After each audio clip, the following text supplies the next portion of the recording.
Like and subscribe my channel and press the bell icon for latest update.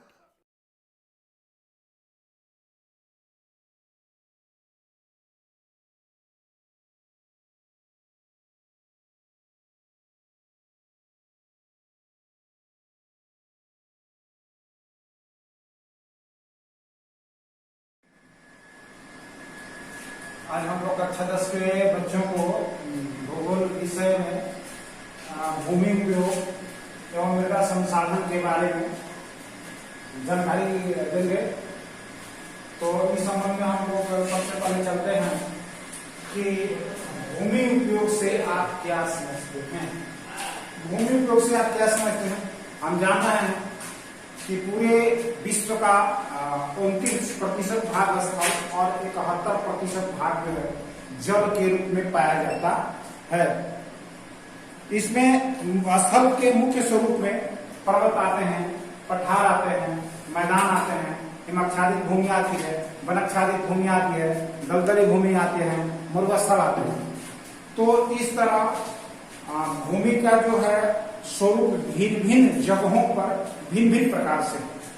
अब ये देखा जाता है कि विश्व की सघन जनसंख्या है वो सबसे अधिक मैदानी भागों में पाई जाती है। विश्व की सबसे अधिक जनसंख्या कहाँ पाई जाती है? तो विश्व की सबसे अधिक जनसंख्या मैदानी भागों में पाई जाती है। भारत में भूमि संबंधी जो आंकड़े जो रखने का काम करते हैं वो भू राजस्व विभाग के द्वारा भूमि आंकड़े का रखने का जो काम करते हैं भू राजस्व विभाग के द्वारा किया जाता है। अब बात आती है कि भूमि जो है इसको देखा जाता है कि भूमि का उपयोग कृषि कार्य, बांध, पर्वत, पठार, सड़क बनाने में, कारखाने बनाने में, यातायात के रूप में, रेलवे लाइन बिछाने में, घर मकान बनाने में इत्यादि के रूपों में किया जाता है। तो भूमि का उपयोग देखा जाता है कि भूमि का उपयोग विभिन्न रूपों में किया जा रहा है। अब बात आती है कि भारत का जो क्षेत्रफल है, भारत के क्षेत्रफल में कितनी भूमि किस कार्य में लगी है। तो भारत का टोटल क्षेत्रफल है 32,87,263 किलोमीटर। भारत का क्षेत्रफल कितना है? तो 32,87,263 वर्ग किलोमीटर ये भारत का क्षेत्रफल है। और इस क्षेत्रफल का भूमि में आपको 48.83% जो भाग है कृषि कार्य में लगा हुआ है। कृषि कार्य इतना भाग जो भूमि है इस भूमि पर खेती की जाती है। तो हम लोग स्पष्ट समझ गए कि भूमि का उपयोग मानव अपने विवेक एवं आवश्यकता अनुसार भिन्न भिन्न कार्यों में करता है। मानव भूमि का उपयोग अपने आवश्यकता अनुसार एवं अपने स्वविवेक से भिन्न भिन्न कार्यों में करता है। तो भूमि उपयोग के बारे में हम लोग समझ गए, जिससे भूमि का उपयोग कृषि कार्य, घर बनाने, कारखाने के रूप में सड़क बनाने, रेलवे लाइन बिछाने, तालाब, चारागाह इत्यादि वनाच्छादित भूमि आदि कई कार्यों में लिया जाता है। अब हम दूसरा पॉइंट आते हैं, भूमि उपयोग को प्रभावित करने वाले कौन कौन से कारक हैं। तो भूमि के उपयोग को प्रभावित करने वाले दो कारक हैं और दो कारकों में मुख्य रूप से आपका पहला आता है प्राकृतिक कारक। प्राकृतिक कारक भूमि उपयोग को प्रभावित करने वाला कारक में पहला कारक है प्राकृतिक कारक। प्राकृतिक कारक और प्राकृतिक कारक क्या है कि भूमि उपयोग को प्रभावित करता है। तो इस संबंध में हम लोग आते हैं कि स्थल का जो स्वरूप है वो स्थल के स्वरूप में भिन्नता मिलती है। स्थल का जो स्वरूप है उसमें भिन्नता मिलती है। ये भिन्नता है कि भारत के भूमि में जो है पर्वत है, पर्वत, पठार एवं मैदान पाए जाते हैं। अब भारत की भूमि का भारत में जो है पर्वत 30% है, भारत की भूमि का 30% पर्वत है। पठार जो है आपका, ये पर्वत हो गया 30%, पठार जो है ये 27%, पठार जो है कितना है 27%, और शेष भाग जो मैदान है वो 43%। तो ये प्राकृतिक कारक जो है कि प्रकृति ने भूमि को ऐसा बनाया जिसमें पर्वत है, पठार है, मैदान है। अब ये भूमि का उपयोग देखते हैं कि पहाड़ी भूमि जो होती है, पर्वत का जो भूमि होता है कठोर भूमि होता है, उसमें चोटियां होती हैं, उसमें चोटियां होती हैं जिस पर मानव अधिवास बनाना कठिन होता है, या फैक्ट्रियां बनाना या उद्योग धंधे एवं सड़क बनाना बहुत ही कठिन कार्य होता है। इसलिए पर्वतों पर कम ही लोग बसते हैं और वहां ज्यादा वृक्ष पाए जाते हैं, पेड़ पौधे पाए जाते हैं एवं बर्फीली चोटियां होती है। जैसे भारत में हिमालय का पर्वत है, वहां पर अधिकांश भाग जो है हिमाच्छादित होती है एवं कुछ पेड़ पौधे पाए जाते हैं। वहां पर मानव का बसाव जो है विरल पाया जाता है। दूसरा है पठारी भाग। पठारी भाग जो होता है इसमें खनिज संपदा से परिपूर्ण होते हैं। पठारी भाग जो होते हैं वो खनिज संपदा से परिपूर्ण होते हैं, और इसमें प्रायद्वीपीय भारत जो है यानी दक्षिण भारत का जो पठारी, दक्षिण भारत का जो भाग होता है, ये जो भाग होता है, यहाँ से ये भाग जो होता है इसमें ज्यादा पठारी भाग है और इसमें खनिज संपदा से परिपूर्ण होते हैं जिसमें खनिज पाए जाते हैं। ये भारत की भूमि का 27% भाग होता है।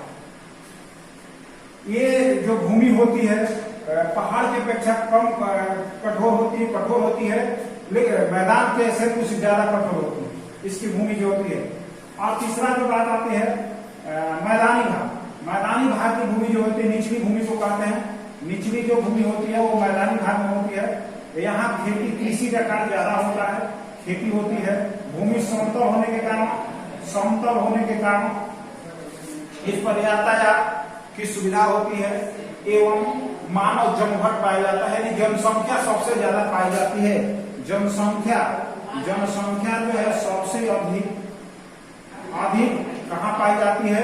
मैदानी भागों में। कारण क्या है कि कृषि के लिए पानी एवं जलवायु अच्छी होती है, इसलिए मैदानी भागों में जनसंख्या अधिक पाई जाती है। निचली भाग होती है ये पंजाब हरियाणा से लेकर और ये आसाम तक का जो भाग होता है, ये इसमें जो मैदानी भाग पाया जाता है। और सबसे अधिक जनसंख्या जो है पंजाब हरियाणा दिल्ली उत्तर प्रदेश बिहार पश्चिम बंगाल एवं आसाम के क्षेत्रों में अधिक जनसंख्या देखने को मिलती है, क्योंकि ये भाग मैदानी होता है और इसमें अधिक भाग जो होता है इसी कार्य को उपलब्ध होता है, इसलिए ज्यादा मैदानी। तो ये प्राकृतिक कारक जो है भूमि उपयोग को प्रभावित करते हैं कि पठारी भाग जो होते हैं उसमें ज्यादा खनिज संपदा पाई जाता है, इससे इंडस्ट्रियां ज्यादा पाई जाती है, फैक्ट्रियां ज्यादा पाई जाती है, और मैदानी भागों में जनसंख्या अधिक पाई जाती है।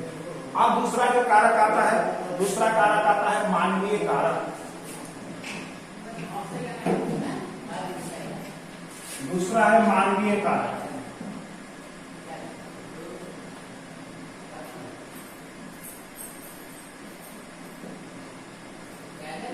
अब मानवीय कारक क्या है? तो हम देख रहे हैं कि मानव जो है अपनी सुविधानुसार अनुकूल वातावरण, उनकी सुविधा और यातायात की सुविधा या जीवन बसर करने की सुविधा, काम के अनुसार भी भूमि का उपयोग अलग अलग होता है। जैसे भूमि का उपयोग अलग अलग होता है, जैसे तकनीकी ज्ञान, श्रमिकों की उपलब्धता, इंडस्ट्री फैक्ट्री जो है जहां ज्यादा है, शहरों का विकास,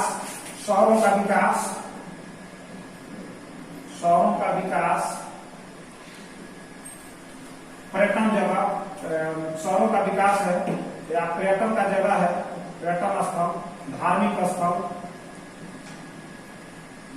स्थल,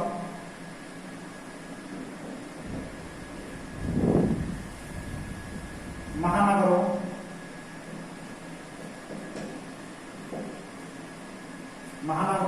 आदि जगहों पर भी देखा गया है कि भूमि का उपयोग अधिक हुआ है।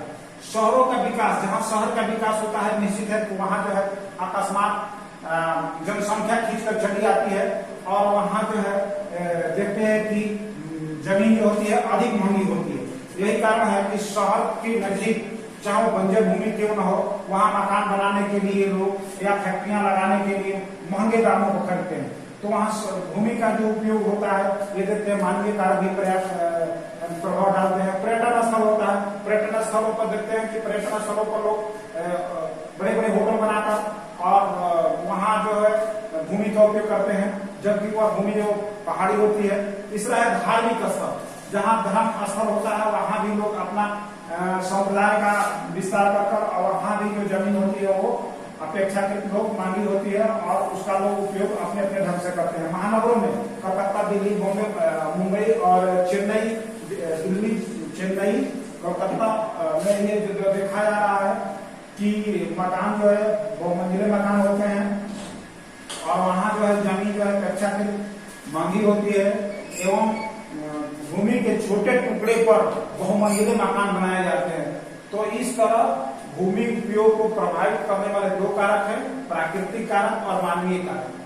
ऐसे भी देखा जाता है कि राजस्थान के मरुस्थल में विरल जनसंख्या पाई जाती है। कारण क्या है कि वहाँ मानव का बसाव कम है, खेती लायक भूमि नहीं है, इसलिए वहाँ विरल जनसंख्या पाई जाती है।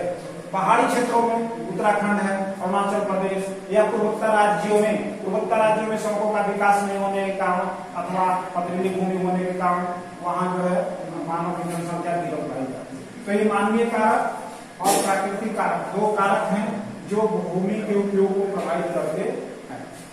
अगला हमारा पॉइंट रहा ऋतु क्षरण क्या है। ऋतु क्षरण के बारे में जाने की ऋतु क्षरण क्या है। तो ऋतु क्षरण जलवायु के चट्टानों के टूट फूट कर महीन होने की जलवायु के द्वारा चट्टानों के टूट फूट कर महीन होने की प्रक्रिया को ही ऋतु क्षरण कहा जाता है। जलवायु प्रक्रिया के द्वारा या मानवीय प्रक्रिया के द्वारा जो चट्टानों का आपस में टूट फूट कर छोटा होना, महीन होना ही ऋतु क्षरण कहलाता है। अब बात आती है कि ऋतु क्षरण कई प्रकार की होती है। तो ऋतु क्षरण दो प्रकार की होती है, भौतिक ऋतु क्षरण और जैविक अथवा रासायनिक ऋतु क्षरण। इसमें होता है भौतिक ऋतु क्षरण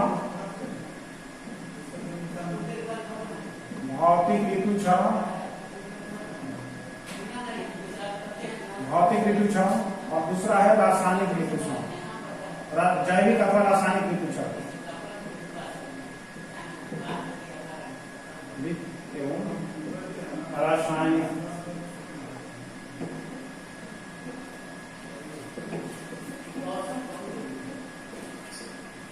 रासायनिक ऋतु क्षरण। अब आते हैं कि भौतिक ऋतु क्षरण क्या है। तो भौतिक ऋतु क्षरण के बारे में हम लोग जाने कि तापमान में उतार चढ़ाव, तापमान यहाँ जो टेम्परेचर में उतार चढ़ाव होता है, तापमान टेम्परेचर में उतार चढ़ाव होने के कारण चट्टानें आपस में टूटती है और टूटने के बाद वो क्या होती है, महीन कोणों में विभक्त होती है और महीन कोणों में विभक्त होते होते मिट्टी का रूप ले लेती है। यही कारण है कि ऋतु क्षरण में भौतिक ऋतु क्षरण जो होता है तापमान यानी प्राकृतिक भौतिक रूप के द्वारा जो महीन कण बनते हैं मिट्टी के, वो भौतिक ऋतु क्षरण कहलाता है। इसमें सबसे ज्यादा तापमान प्रभावित करता है, तापमान और हीट, उसके द्वारा भौतिक ऋतु क्षरण किया जाता है। इसके बाद दूसरा है जैविक ऋतु क्षरण। जैविक रासायनिक पेड़ पौधे जीव जंतु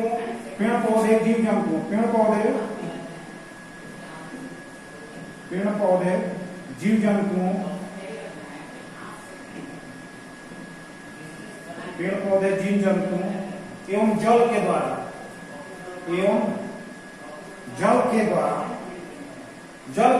जो मिट्टी का कटाव होता है या वो मिट्टी जो छोटे छोटे महीन कणों में बढ़ते हैं, तो उस प्रक्रिया को जैविक अथवा रासायनिक ऋतु क्षरण कहा जाता है। अब पेड़ पौधे के द्वारा पेड़ जो है उसके द्वारा जो मिट्टी का जो कटाव होता है, पेड़ उखड़ जाते हैं और जीव जंतु उनके पैरों से जो मिट्टी का कटाव होता है, पानी आने से या वर्षा ऋतु में उड़ाकर मिट्टी निकल चली जाती है और जल के द्वारा नदियों के द्वारा जो पानी मिट्टी का जो कटाव होता है, उस कटाव को जैविक अथवा रासायनिक ऋतु क्षरण कहा जाता है। है। तो ये हम लोग पृथ्वी क्षरण के बारे में भी स्पष्ट जानेंगे और इसके प्रकार भौतिक पृथ्वी क्षरण और जैविक पृथ्वी क्षरण होता है। अगला हम लोग पॉइंट है भूमि उपयोग का वर्गीकरण। तो भूमि उपयोग का वर्गीकरण के बारे में हम लोग जाने कि भूमि उपयोग का वर्गीकरण कैसे होता है। तो भूमि उपयोग का वर्गीकरण जो है 5 वर्गों में बांटा गया है। भूमि उपयोग को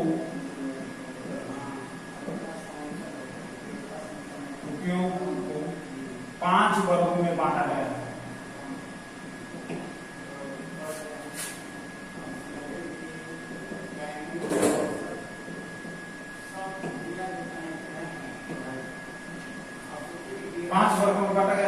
अब पहला आता है कि इसमें कौन कौन से वर्गों में बांटा गया है। तो पहला वर्ग क्या है? तो पहला वर्ग जो है इसमें है बंजर क्षेत्र की भूमि। पहला है बंजर क्षेत्र की भूमि।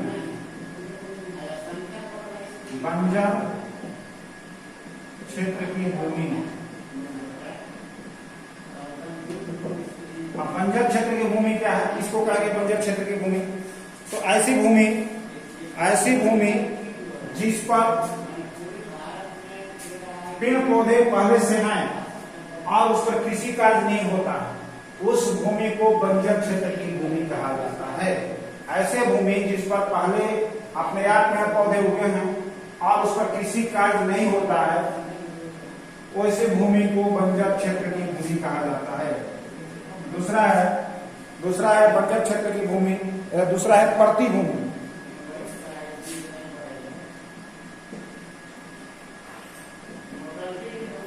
परती भूमि है जो कि बेकार पड़ी हुई है, कृषि करने के योग्य है लेकिन वो बेकार पड़ी हुई है और उस पर कृषि कार्य नहीं होता है, उसी को हम लोग परती भूमि कहते हैं। अब इसको 2 भागों में बांटा गया है, चालू परती और पुरातन परती। इसको कहते हैं वर्तमान परती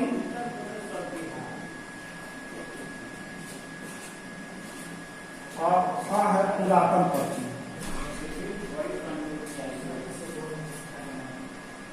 पुरातन परती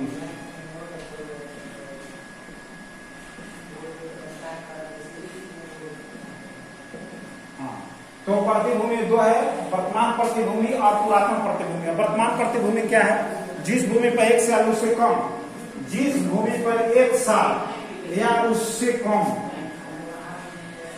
खेती कार्य बंद किया गया, यानी पहले खेती होता था लेकिन 1 साल या उससे कम समय तक खेती कार्य को बंद कर दिया गया, उस भूमि को वर्तमान प्रतिभूमि कहा जाता है।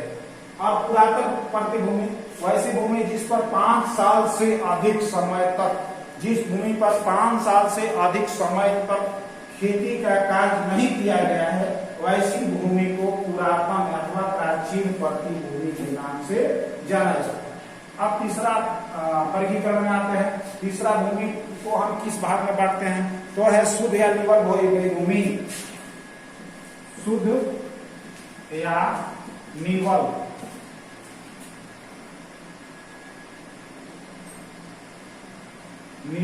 बोई गई भूमि।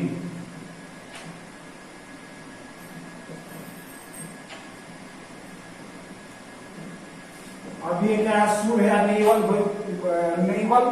बोई गई भूमि। जिस भूमि पर खेती का कार्य होता है, जिस पर फसलें उगाई जाती है, उसी भूमि को शुद्ध या निवल बोई गई भूमि के नाम से जाना जाता है।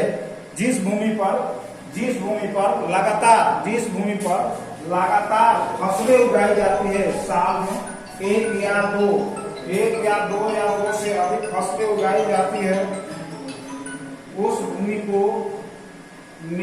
शुद्ध या निवल बोई गई भूमि के नाम से जानते हैं। इस पर लगातार फसलें उगाई जाती है, सिंचाई की सुविधाएं होती है और इस पर कृषि कार्य लगातार होता है, उसी को शुद्ध या निवल गई भूमि के नाम से जानते हैं। चौथा जो भूमि उपयोग का जो वर्गीकरण प्रकार है वो है आपको अकृष्य भूमि। अकृष्य भूमि, इसको हम कृषि भूमि के भी नाम से जान सकते हैं। कृषि मतलब जिस पर कृषि कार्य होता है, अकृष्य भूमि जिस पर कृषि कार्य नहीं होता है। अब अकृष्य भूमि जो है किसे कहते हैं, इसके बारे में जाने। तो अकृष्य भूमि को 2 भागों में बांटा गया है। इसमें है बंजर भूमि बंजर भूमि है, और एक जो भूमि है उसको कहते हैं सड़क, उद्योग और मकान भूमि। बंजर भूमि या व्यर्थ।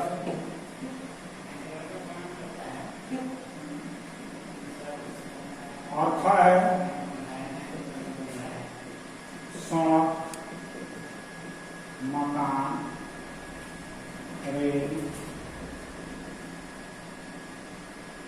आदि कार्य में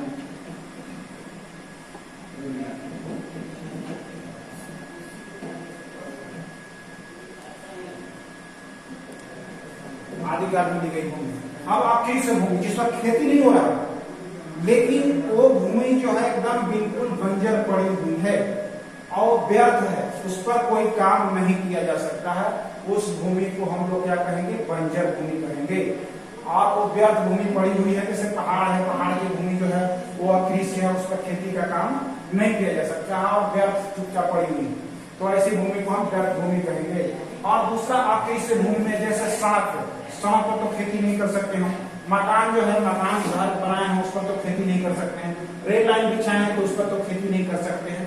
तो ऐसी भूमि जिस पर सड़क है, कारखाने खुले हैं, मकान है, विद्यालय है, पूजा स्थल है, वैसे भूमि पर हम कोई खेती का कार्य नहीं कर सकते हैं, वैसी भूमि को अकृषि भूमि के ही अंतर्गत रखा जाता है।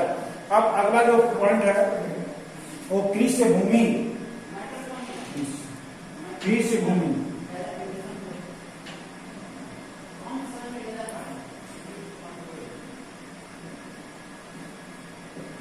कृषि भूमि क्या है? तो वैसी भूमि, इसको भी दो भाग में बांटा गया है। अस्थायी चारागाह भूमि, अस्थायी चारागाह,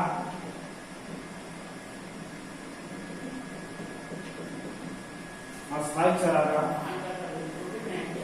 और दूसरा है अस्थायी चारागाह की भूमि। अस्थायी चारागाह की भूमि,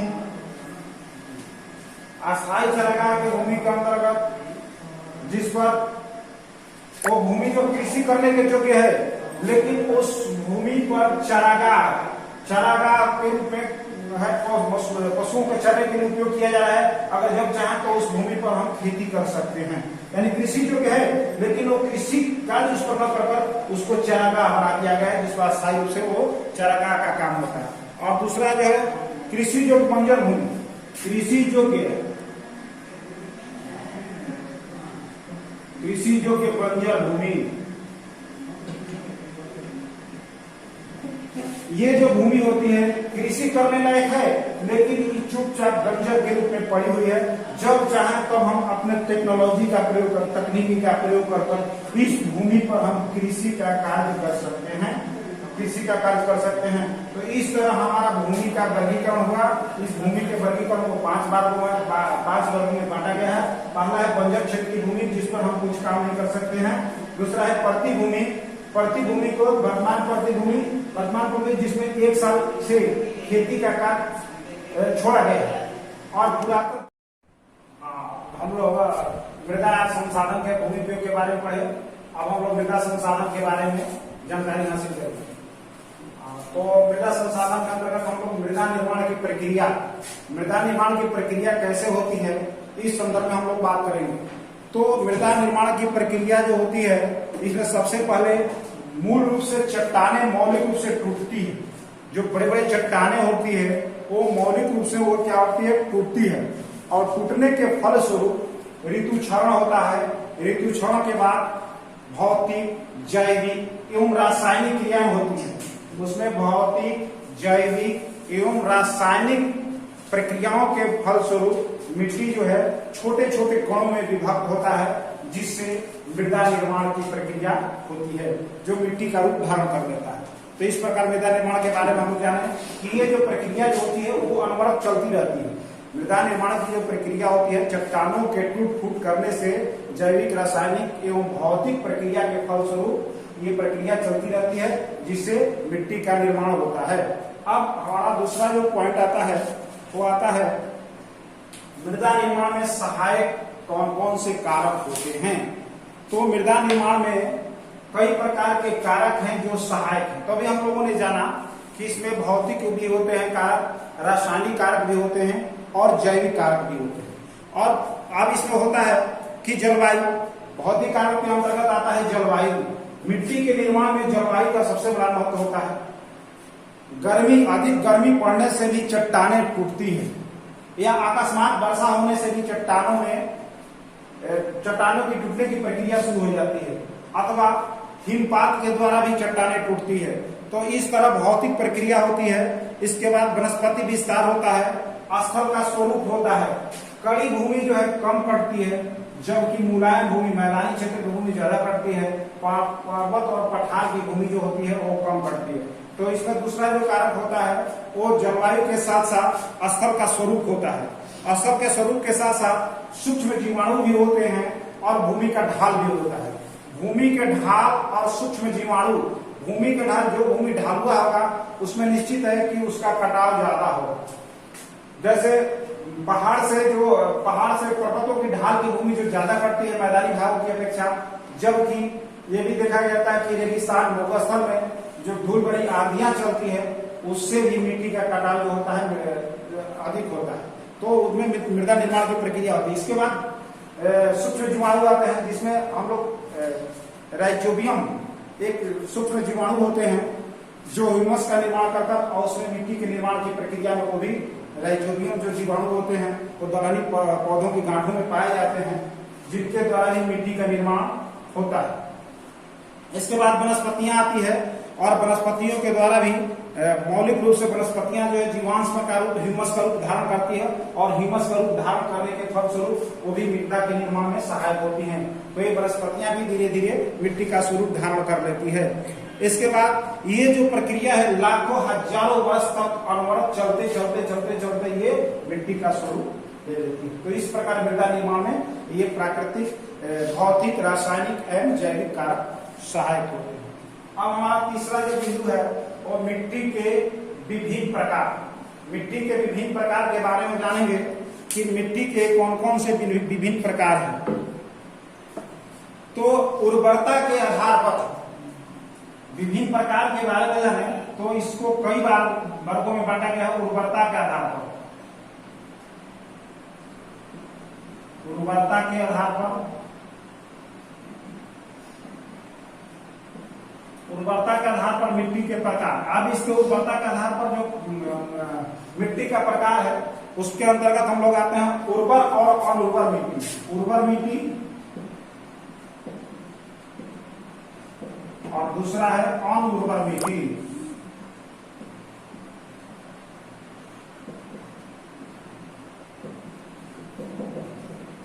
उर्वर मिट्टी क्या है? उर्वर मिट्टी के बारे में जाने, वैसी भूमि जिस पर ह्यूमस की मात्रा अधिक होती है, जिसमें वनस्पतियों के सड़े गले अंश ज्यादा पाए जाते हैं, वो भूमि जो उपजाऊ होती है उसको हम लोग उर्वर मिट्टी के नाम से जानते हैं।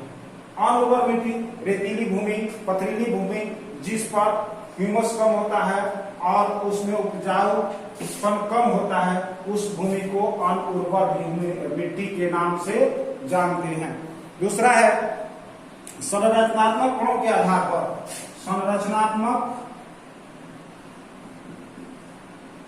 दूसरा है संरचनात्मक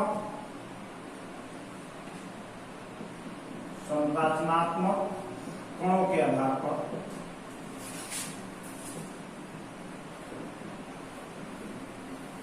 गुणों के आधार पर हम मिट्टी का वर्गीकरण करते हैं। तो संरचनात्मक गुणों के आधार पर मिट्टी को 3 वर्गों में बांटा गया है: बलुई मिट्टी, चिकनी मिट्टी और दोमट मिट्टी। बलुई मिट्टी, चिकनी मिट्टी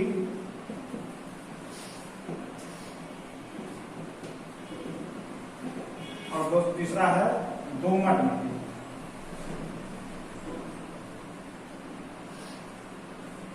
दोमट मिट्टी, बलुई मिट्टी जिस मिट्टी में बालू की मात्रा अधिक होती है, जिस मिट्टी में बालू की मात्रा अधिक होती है उस मिट्टी को बलुई मिट्टी कहा जाता है।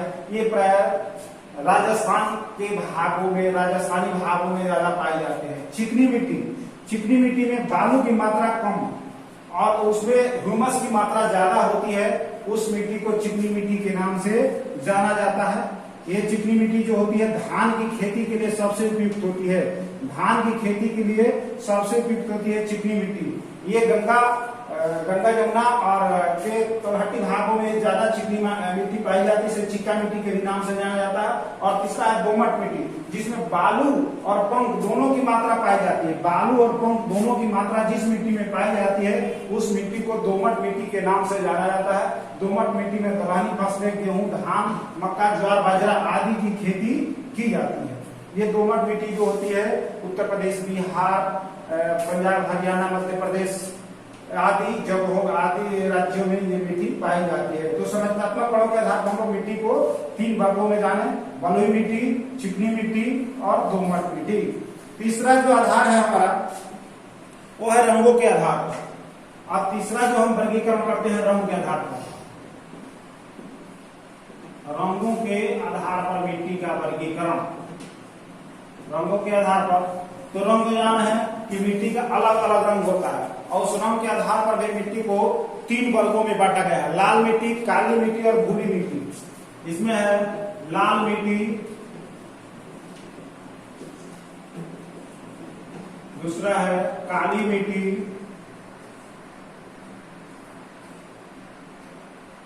और तीसरा है भूरी मिट्टी।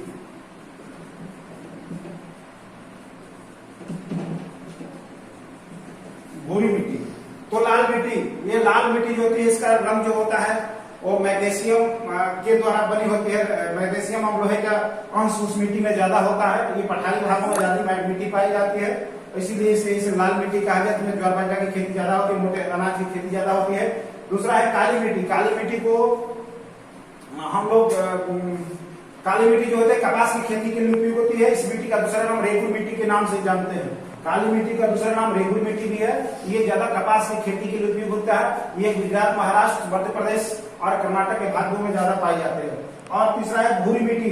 भूरी मिट्टी जो होती है चमकीली होती है और ये जो होती है ज्यादा जो होती है वैसे क्षेत्रों में पाई जाती है जहां नदियां होती है, उन क्षेत्रों में ज्यादा भूरी मिट्टी पाई जाती है।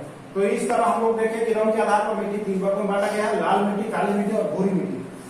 संरचनात्मक गुणों के आधार पर बलुई मिट्टी, चिकनी मिट्टी और दोमट मिट्टी, और उर्वरता के आधार पर उर्वर मिट्टी और अनउर्वर मिट्टी। अब हमारा चौथा पॉइंट है भारत में पाई जाने वाली मृदा के प्रकार निम्नीकरण।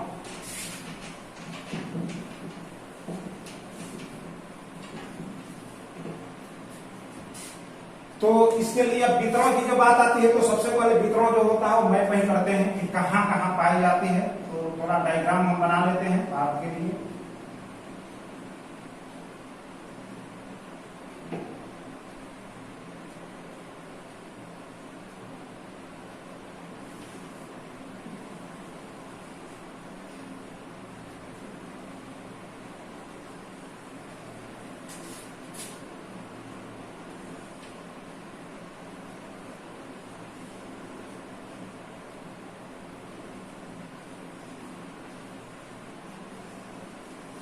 थोड़ा सा दिया गया,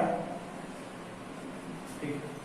तो ये हम लोग अब इसका वितरण जानेंगे कि भारत में ये जो मिट्टी है वो कौन कौन सी मिट्टी कहाँ कहाँ पाई जाती है। तो इस संदर्भ में हम लोग अब भारत में पाई जा रही मिट्टियों के प्रकार के बारे में जाने।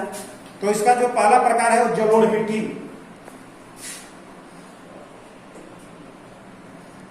इसमें पहला जो है जलोढ़ मिट्टी।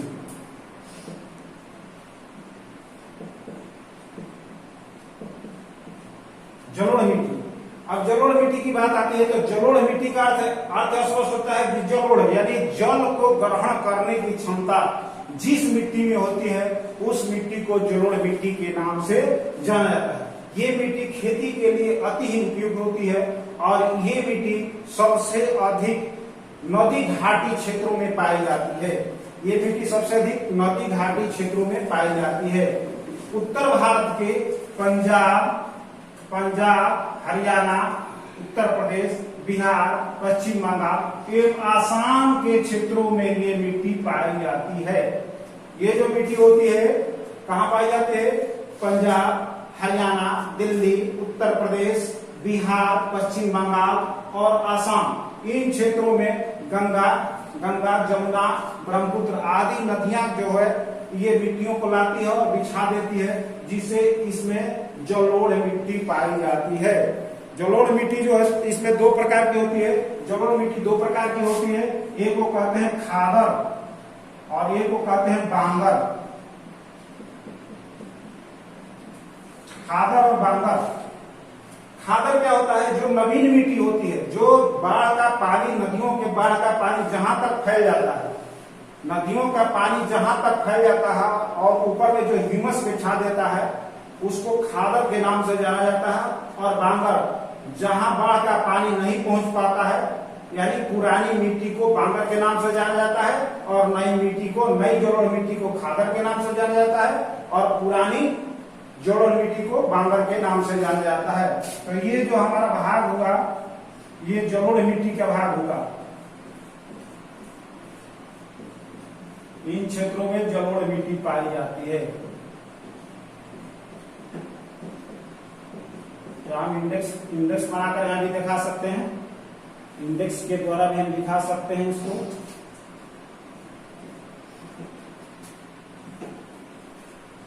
तो जलोढ़ मिट्टी के बारे में जाने,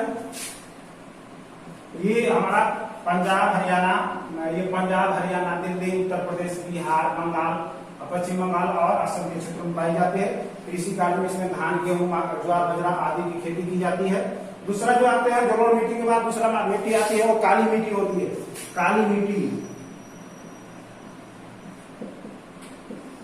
काली मिट्टी का दूसरा नाम जो है रेगुर मिट्टी के भी नाम से जानते हैं। रेगुर, ये प्रश्न पूछता है कि रेगुर मिट्टी किसे कहा जाता है, या खादर बांगर के बारे में पूछता है कि खादर किसे कहते हैं, बांगर किसे कहते हैं। तो नई जलोढ़ मिट्टी को खादर, और खादर चूंकि खाद हो गया नई जलोढ़ मिट्टी में, इसलिए खादर। और बांगर पुरानी, जहां बाढ़ का पानी नहीं पहुंच पाता है, यानी वो भूमि जो है उतनी उपजाऊ नहीं होती है जितना खादर होता है। अब काली मिट्टी, काली मिट्टी जो है कपास की खेती के लिए सबसे ज्यादा उपयुक्त होती है। इसका दूसरा नाम रेगुर मिट्टी भी है। और ये इसका जो निर्माण होता है वो लवा चट्टानों से होता है, लवा और बैसाल्ट चट्टानों से होता है।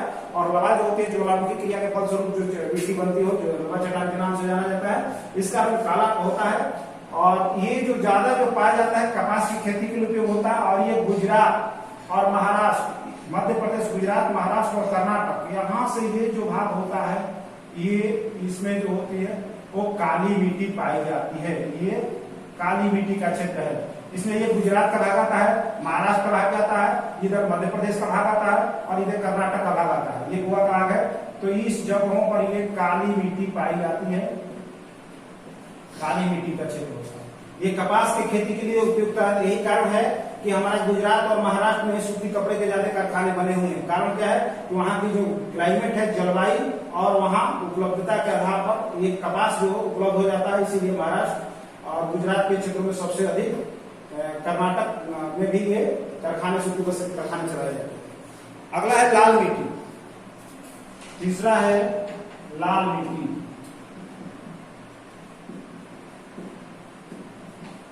लाल मिट्टी को पहले भी आपको बताया कि लाल मिट्टी जो होती है मैग्नीशियम और लोहा, उसमें लोहा और मैग्नीशियम तत्व मिले होते हैं। और ये जो मिट्टी होती है ये पूर्वी घाट, पूर्वी घाट में पाई जाती है तथा छत्तीसगढ़ में, छत्तीसगढ़ या तमिलनाडु के कुछ भागों में, छत्तीसगढ़ में और तेलंगाना के भागों में ये जो मिट्टी है वो पाई जाती है। ये जो मिट्टी होती है, ऐसे ये सब मिट्टी जो है ये इस रूप में पाई जाती है। तो ये लाल मिट्टी का क्षेत्र होता है, यानी पठारी भाग होते हैं वो लाल मिट्टी का क्षेत्र। लाल या पीली मिट्टी के भी नाम से जानते हैं इसको, लाल या पीली भी कह सकते हैं।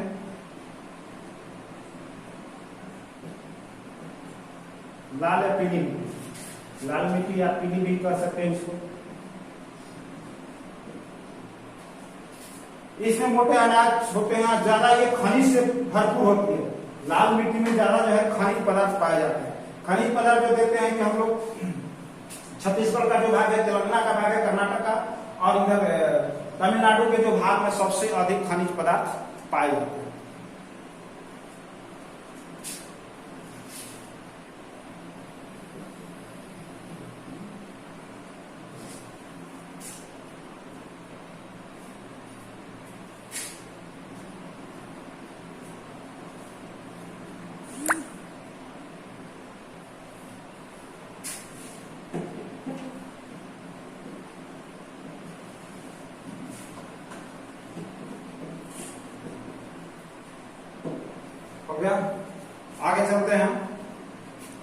लेटेराइट मिट्टी। चौथा है लेटेराइट मिट्टी।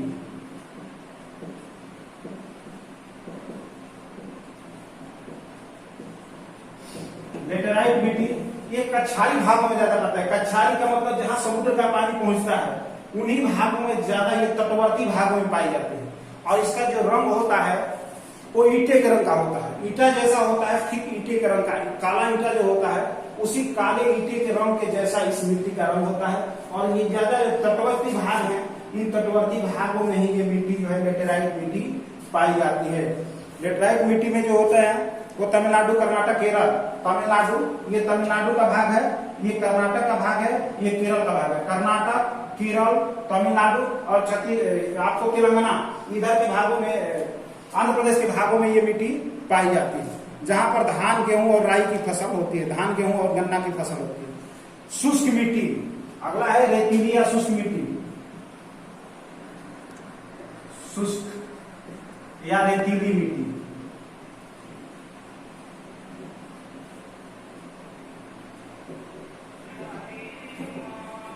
शुष्क रेतीली मिट्टी, ये जो होता है ये भाग जो हमारा है लेटेराइट हो गया,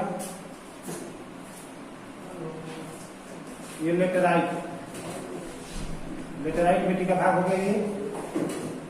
ये काली मिट्टी का भाग हो गया, ये लाल रेतीली मिट्टी का भाग हो गया। अब हमारा आता है शुष्क रेतीली मिट्टी। तो हम जान रहे हैं कि ये शुष्क और रेतीली मिट्टी का ये भाग हो गया। राजस्थान का भाग जो है शुष्क रेतीली मिट्टी के नाम से जाना जाता है। कारण है कि राजस्थान के भाग में वर्षा बहुत कम होती है, वहां मात्र एक लूनी नाम की नदी है जो सागर तक नहीं पहुंच पाती है। और यही कारण है कि वहां जो धूल भरी आंधियां चलती है, जहां की मिट्टी शुष्क होती है, उसमें आर्द्रता की मात्रा, ह्यूमिडिटी कम होती है।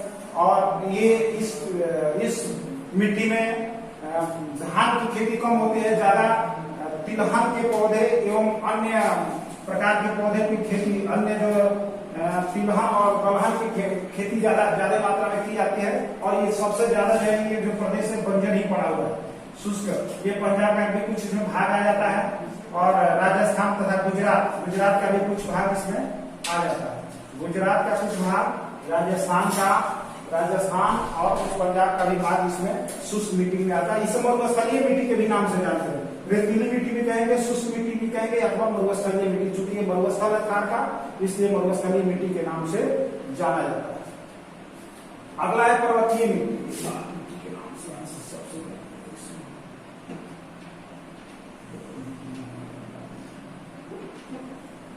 अब पर्वतीय मिट्टी में ये जो भाग है पर्वत, हिमालय का जो पर्वत है, हिमालय का पर्वत वाले भाग जो है अरुणाचल प्रदेश, जम्मू कश्मीर और उत्तराखंड। हिमाचल प्रदेश, ये जम्मू कश्मीर, हिमाचल प्रदेश, उत्तराखंड और अरुणाचल प्रदेश, इन राज्यों में पर्वतीय मिट्टी पाई जाती है, जहां हिमालय हिमाच्छादित होती है। और ये जो मिट्टी होती है ऊंचे पर्वतों की चोटियों पर पाई जाती है। इसमें इस मिट्टी में जीवांश और सिल्ट की मात्रा कम होती है। और जीवांश, जीवों के अंश और सिल्ट, पंख जो होते हैं वो कम होती है। तो इस प्रकार हम लोग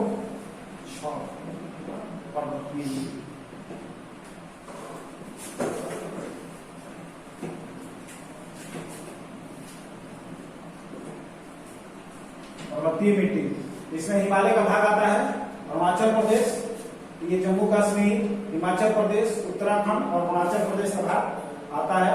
इसमें सिल्ट की मात्रा कम होती है और ज्यादा जो चोटियां होती है बर्फ से आच्छादित होती है। इस प्रकार जो है हम लोगों का जो पाठ है भूमि उपयोग मृदा संसाधन जो है समाप्त हुआ। धन्यवाद।